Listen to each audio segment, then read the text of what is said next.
Welcome students.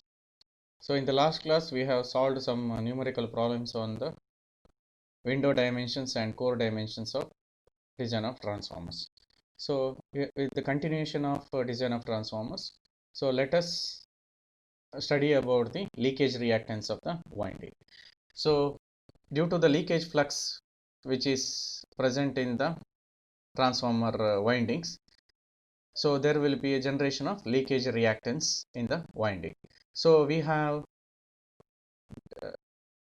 uh, derived the leakage reactance or leakage flux in the concentric winding and the sandwich coils. So concentric winding means it is a core type transformer, and sandwich coils it is a shell type transformer. So here this is a distribution of leakage flux in the core type transformer.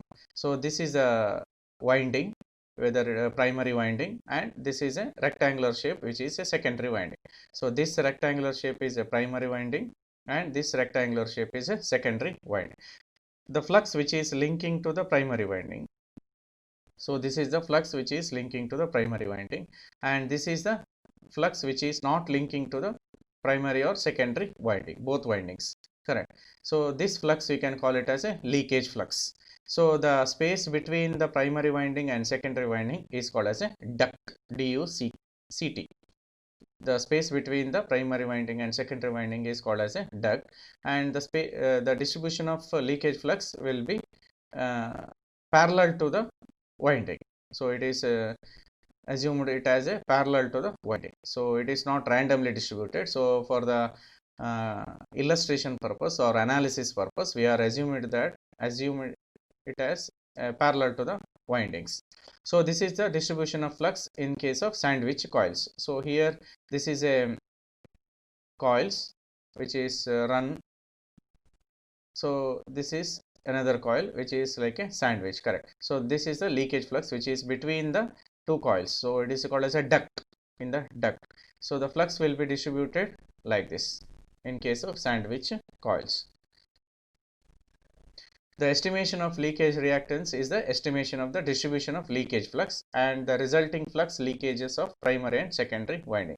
So the calculation of leakage reactance is nothing but it is the estimation of distribution of leakage flux and the resulting flux leakages of primary and secondary winding. The distribution of leakage flux depends upon the geometrical configuration of the coils. So geometrical configuration of the coils will be decided by the leakage flux and neighboring iron masses and also permeability of the material. So if it is different for the core type transformer and shell type transformer. What is leakage reactance? The most common arrangement of the core and the winding of the core and shell type transformer is as shown in the figure. So this figure it will be explain about the arrangement of the core type and shell type transformer, correct. So in core type transformer, leakage field is mainly packed into space between the winding. So leakage flux is or leakage field is distributed in the space between the winding. It is called as a duct and runs parallel with the core for nearly full length of the core. So this is the core type transformer. So in this case of core type transformer, so the leakage field or leakage flux will be distributed in the duct. Duct means it is a space between the primary and secondary winding. So it is a duct of space. So it is assumed it as it's run parallel to the winding. So winding will be in the rectangular shape and the distribution of leakage flux will be parallel to the winding. It is not randomly distributed. It is assumed that this leakage flux will be or leakage reactance will be parallel to the along with the windings, whether it is primary winding or secondary winding. So in shell type transformer, the field is mainly packed into the ducts between the windings and runs parallel along with the width of the coil. So in shell type transformer, the field is mainly distributed in the horizontal direction. So here this is also called as a duct in case of shell type transformer. So it is along the width of the coil. So this is a coil which is rectangular in shape along with the width of the coil. So here also the leakage flux will be distributed along the width of the coil. Now we have to find leakage reactance of core type transformer. So we have to find an expression for the leakage reactance of core type transformer. So this which includes 8 assumptions for before going for the actual derivation or analysis. So there will be 8 assumptions are there. So that 8 assumption along with the derivation is the most important question in the examination. So most frequently question which will be asked this derivation in the examination. So leakage reactance of core type transformer. The calculation of leakage flux and leakage reactance is greatly simplified by making the following assumptions. So the leakage flux and leakage reactance will be distributed randomly in case of primary and secondary winding. To have a analysis to make the analysis easier, so we have assumed some points. There are some 8 assumptions were made for the analysis purpose to make it easier. So the first assumption is the primary and secondary winding have a equal axial length. Primary and secondary winding have a equal axial length. Second one is the flux paths are parallel to the windings along the axial height. So, and third point is MMF required for iron parts are negligible. Fourth one is primary winding MMF IPTP is equal to the secondary winding MMF ISTS, and both are equal to ampere turns. And fifth one is half of the leakage flux in the duct links with the each winding. And sixth point is the length of mean turn of the windings are equal. So this is the figure which shows the distribution of flux for the analysis purpose. So you have to draw this figure. So this is the core of the transformer. So this part is core winding. So this is the core of the transformer. So this is the primary winding. So this is a rectangular shape which is called as a primary winding. So this is a primary winding. So this is a primary winding, and this is a secondary winding. Secondary winding which is rectangular in shape. So this total length of this winding is considered as a L suffix C, LC. Okay, so this primary winding flux which is linking, this is the 5P flux which is passing through the primary winding. So this is the 5P flux which is passing through the primary winding, and the space between primary and secondary winding, this is called as a duct. This is called as a duct. So phi naught is the flux which is present at the duct. So this is the flux of phi naught which is present at the duct. So the flux which is passing through the secondary winding, so this is a secondary winding, so this is called as a phi s. The flux which is moving along with the secondary winding is called as a phi s. So this is phi s, and this is phi naught, and this is phi p.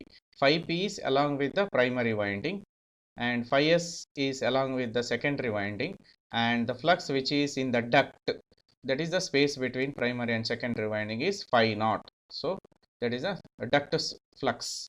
So this is a core windings, correct.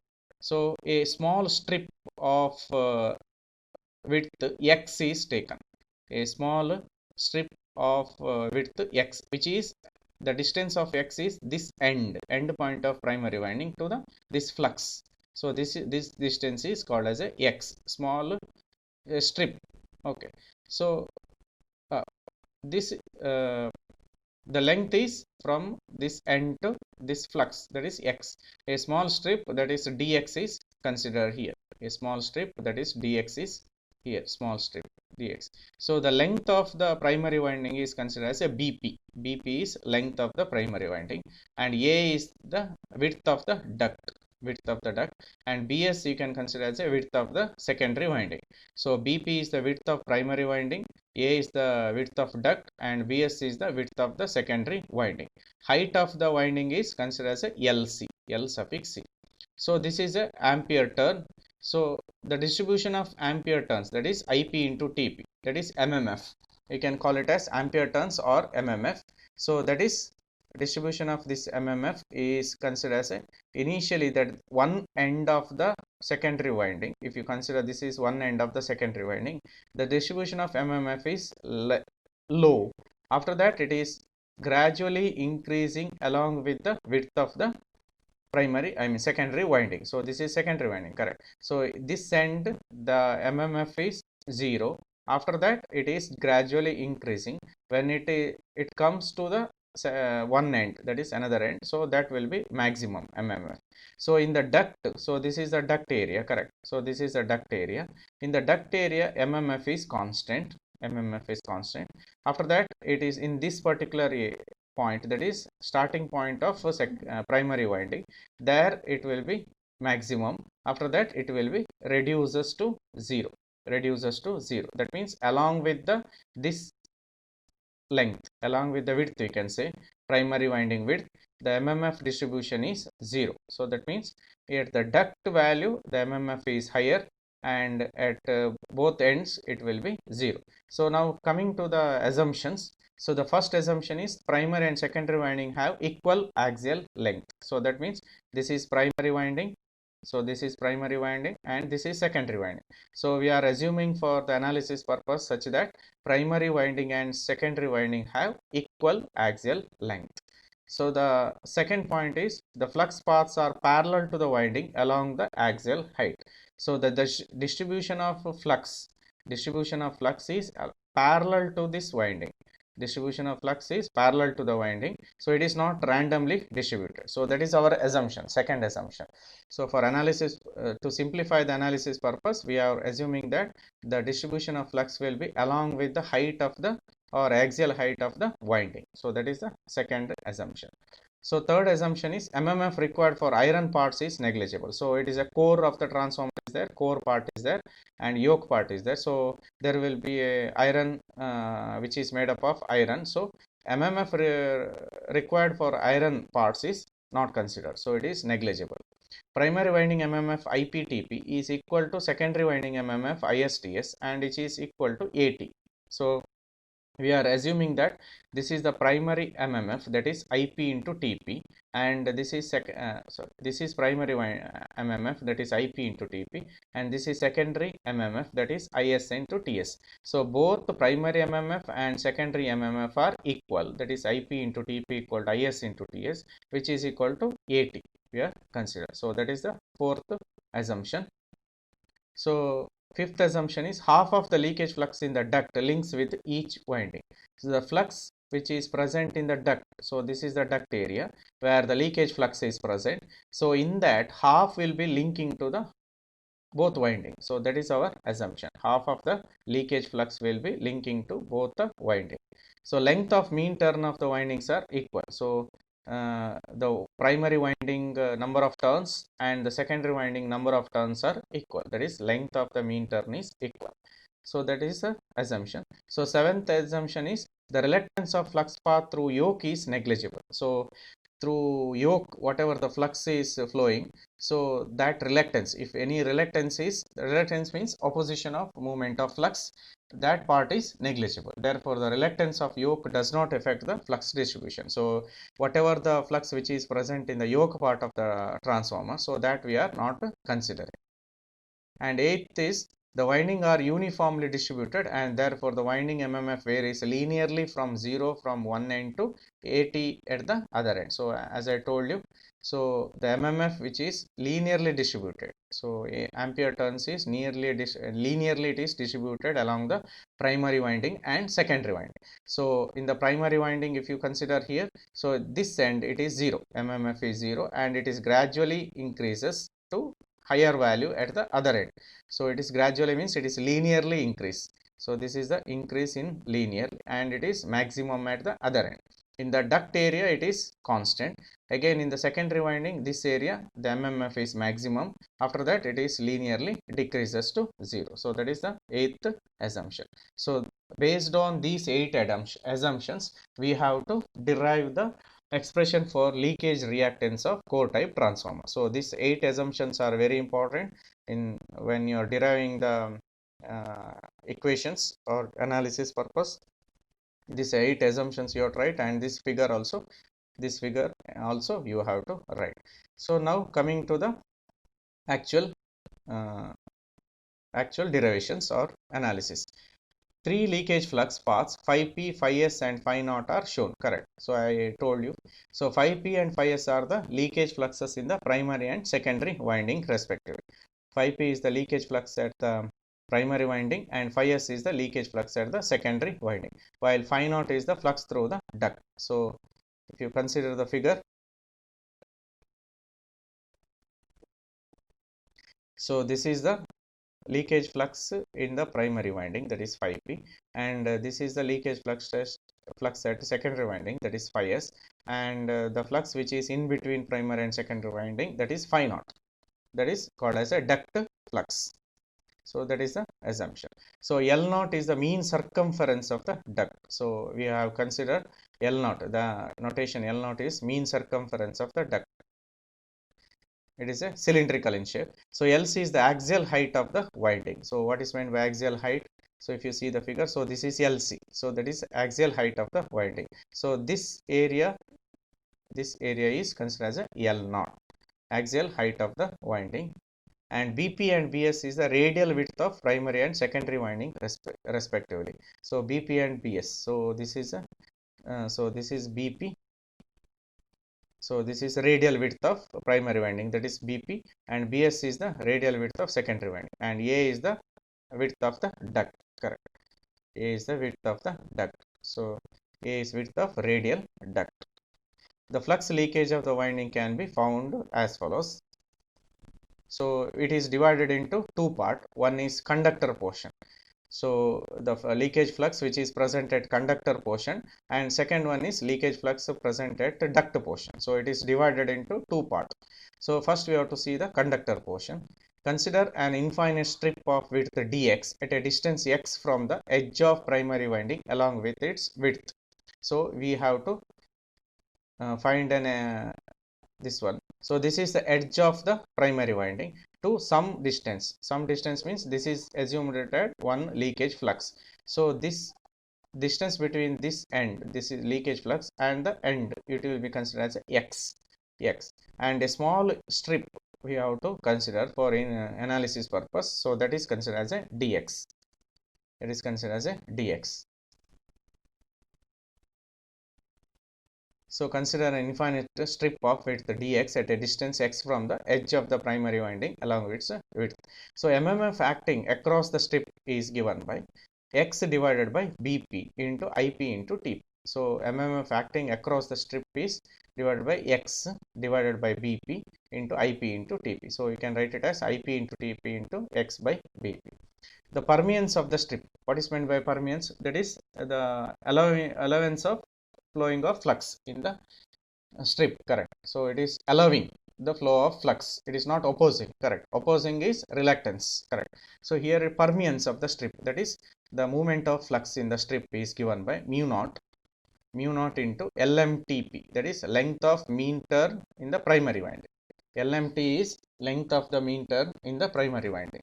LMT is length of mean turn in the primary winding divided by LC, that is axial height into dx. So mu naught into LMTP divided by LC into dx. So that is the permeance of the strip. Therefore flux in the strip is given by IP into TP into x by BP into multiply by mu naught LMTP by LC into dx. So MMF acting across the strip into permeance of the strip will give the flux in the strip. So multiplication of these two expressions, which is equal to mu naught LMTP divided by LC into IP into TP into x by BP into dx. So mu naught LMTP by LC into IP into TP into x by BP into dx. That's just rearranging this one. This flux links with x by BP into TP turns. So x by BP is the small strip.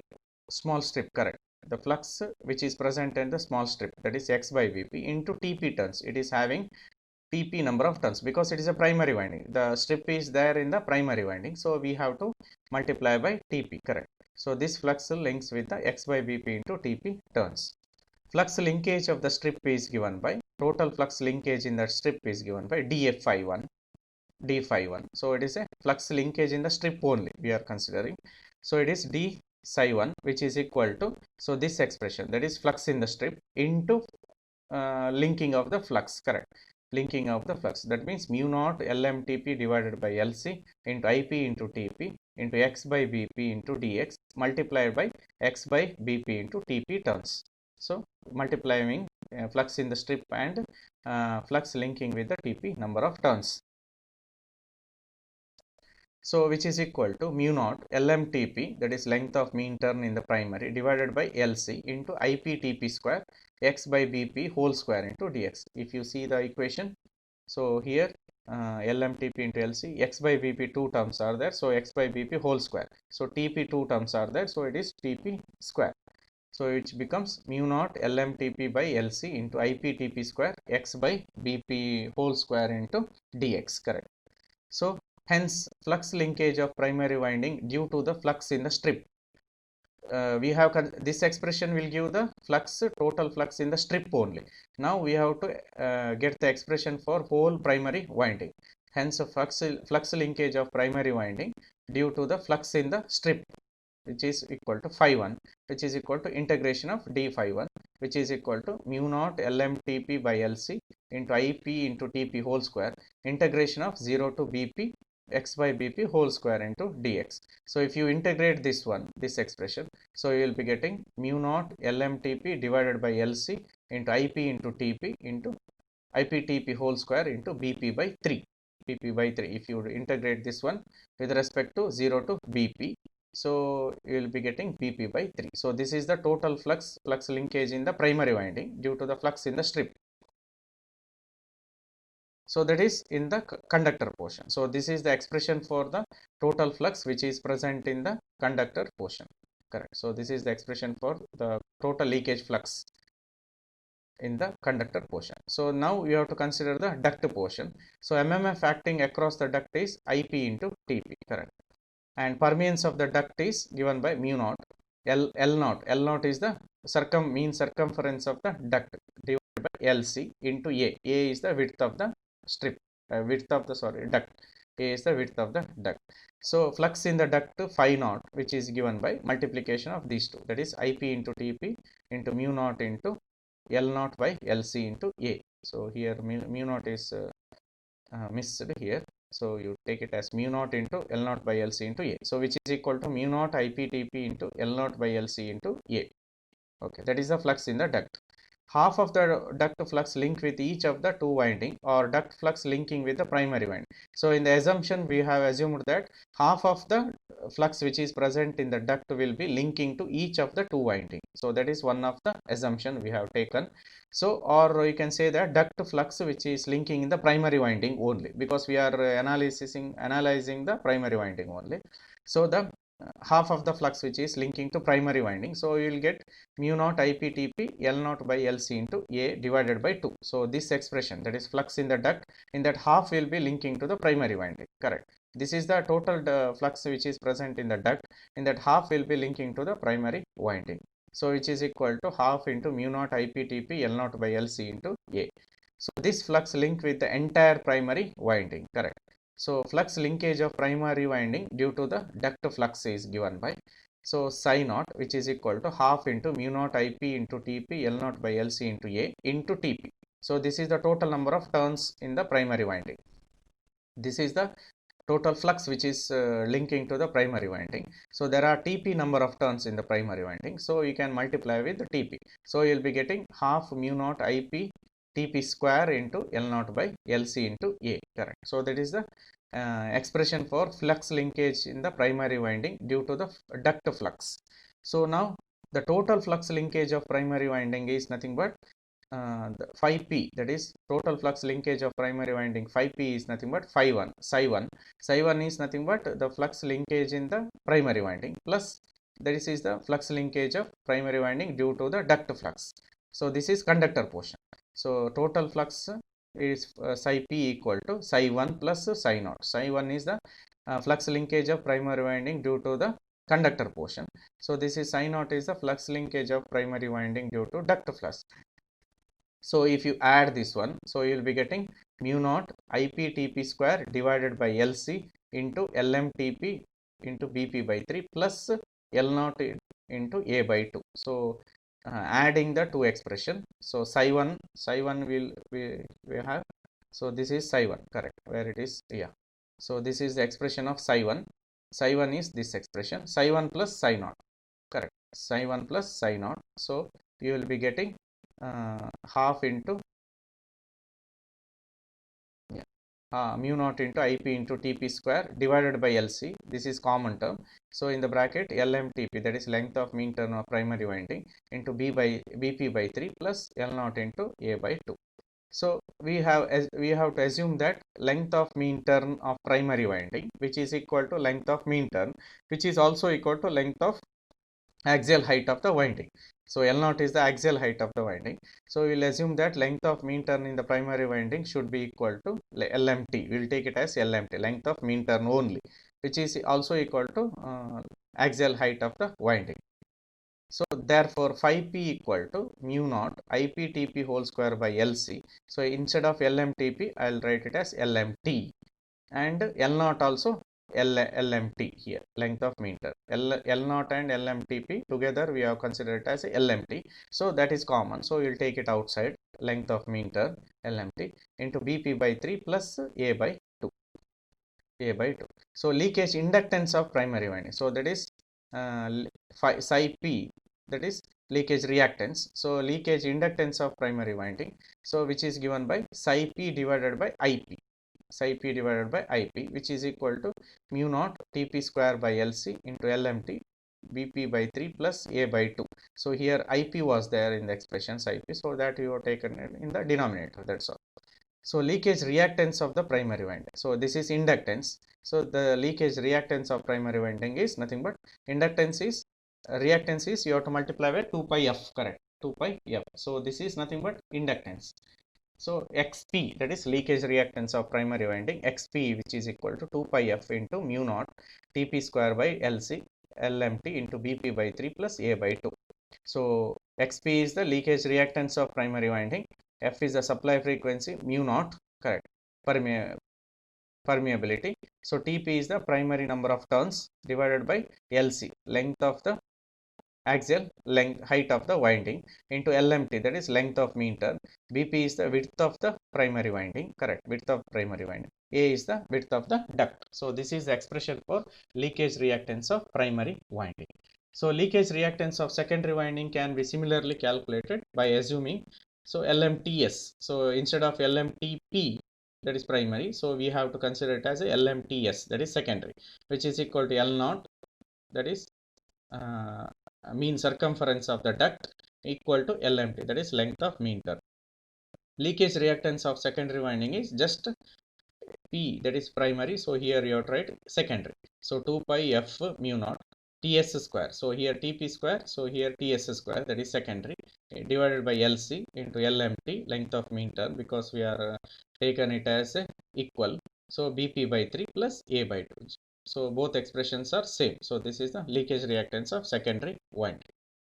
Okay. So this derivation is very important in the examination point of view, along with the assumptions made and that figure and these derivations. Thank you.